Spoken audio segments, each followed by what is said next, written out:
جو کہ ایک صحابی رسول ہیں، ان کی اقتدا میں ہم نے عشاء کی نماز ادا کی۔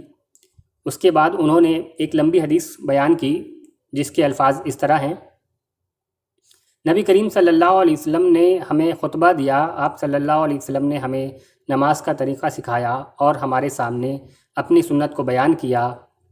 آپ صلی اللہ تعالیٰ علیہ وسلم نے ارشاد فرمایا، تم لوگ صفوں کو قائم رکھو، پھر تم میں سے کوئی ایک تمہاری امامت کرے، جب وہ تکبیر کہے تو تم بھی تکبیر کہو، اور جب وہ قرأت کرے تو تم لوگ خاموش ہو جاؤ۔ اسی روایت کے بارے میں امام دارقطنی نے حدیث نمبر 1239 پر ایک اور سند نقل کی ہوئی ہے۔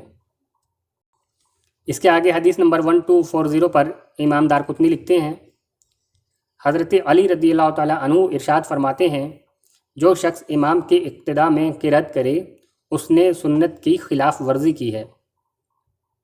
یعنی کہ حضرت علی رضی اللہ تعالیٰ عنہ کے نزدیک امام کی موجودگی میں قرأت کرنا یہ سنت کے خلاف ہے۔ روایت نمبر 1241 پر امام دارقطنی نے اسی روایت کے لیے ایک اور سند نقل کی ہے۔ پھر اسی روایت کو ایک اور سند سے امام دارقطنی نے حدیث نمبر 1242 پر نقل کیا ہے۔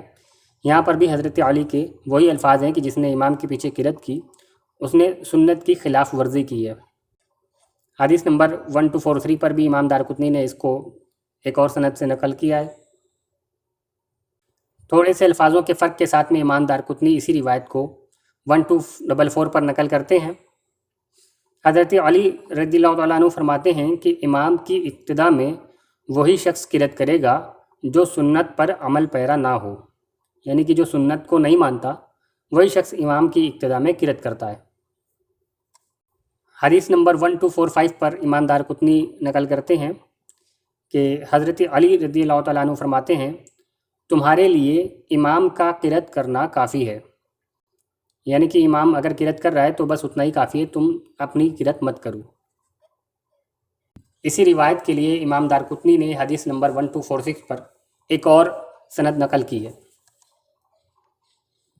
امام دارقطنی حدیث نمبر 1247 پر ایک اور روایت نقل کرتے ہیں۔ حضرت ابو درداء رضی اللہ تعالیٰ عنہ بیان کرتے ہیں کہ نبی کریم صلی اللہ تعالیٰ علیہ وسلم سے سوال کیا گیا، کیا ہر نماز میں قرأت کی جائے گی؟ آپ نے ارشاد فرمایا، ہاں۔ تو انصار میں سے ایک شخص نے عرض کیا کہ پھر تو یہ واجب ہو گئی، یعنی قرأت تو واجب ہو گئی۔ تو پھر راوی کہتے ہیں کہ نبی کریم صلی اللہ تعالیٰ علیہ وسلم نے مخاطب کرتے ہوئے فرمایا، کیونکہ میں ان کے زیادہ قریب بیٹھا تھا، تو آپ نے فرمایا، امام جب لوگوں کو نماز پڑھا رہا ہو تو اس کا قرأت کرنا ہی ان لوگوں کے لیے کافی ہوگا۔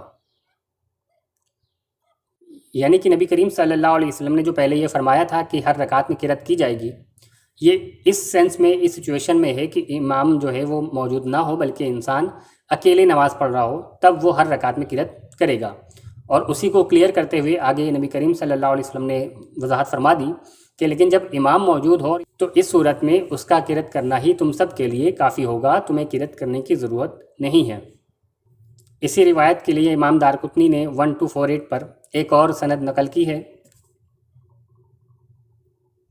یہاں پہ حضرت ابو درداء رضی اللہ تعالیٰ عنہ فرماتے ہیں کہ میں یہ سمجھتا ہوں کہ امام کا قرأت کر لینا ہی سب کے لیے کافی ہے۔ یعنی کہ صحابی رسول نے بھی حدیث سے یہی سمجھا ہے کہ امام کا قرأت کرنا دوسرے لوگوں کے لیے کافی ہے، انہیں قرأت کرنے کی ضرورت نہیں ہے۔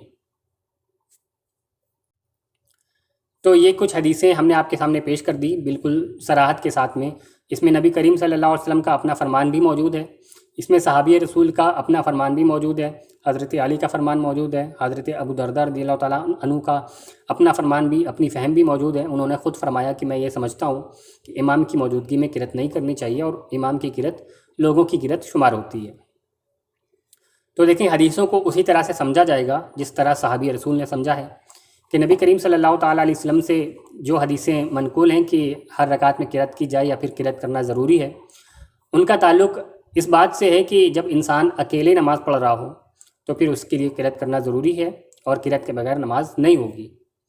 لیکن جب وہ امام کے اقتداء میں نماز پڑھ رہا ہوگا تو پھر اس کے لیے امام کا قرأت کر لینا ہی کافی ہے اور اسے قرأت کرنے کی اجازت نہیں ہے۔ حضرت علی فرماتے ہیں کہ جو شخص امام کی موجودگی میں قرأت کر رہا ہو تو یعنی کہ وہ سنت کی خلاف ورزی کر رہا ہے۔ امید ہے آپ کو ویڈیو پسند آئی ہوگی۔ اسے زیادہ سے زیادہ لائک کریں، چینل کو سبسکرائب کریں، اپنے دوست احباب کو شیئر کریں، ہو سکتا ہے آپ کے ذریعے کسی کی اصلاح ہو جائے۔ السلام علیکم ورحمۃ اللہ وبرکاتہ۔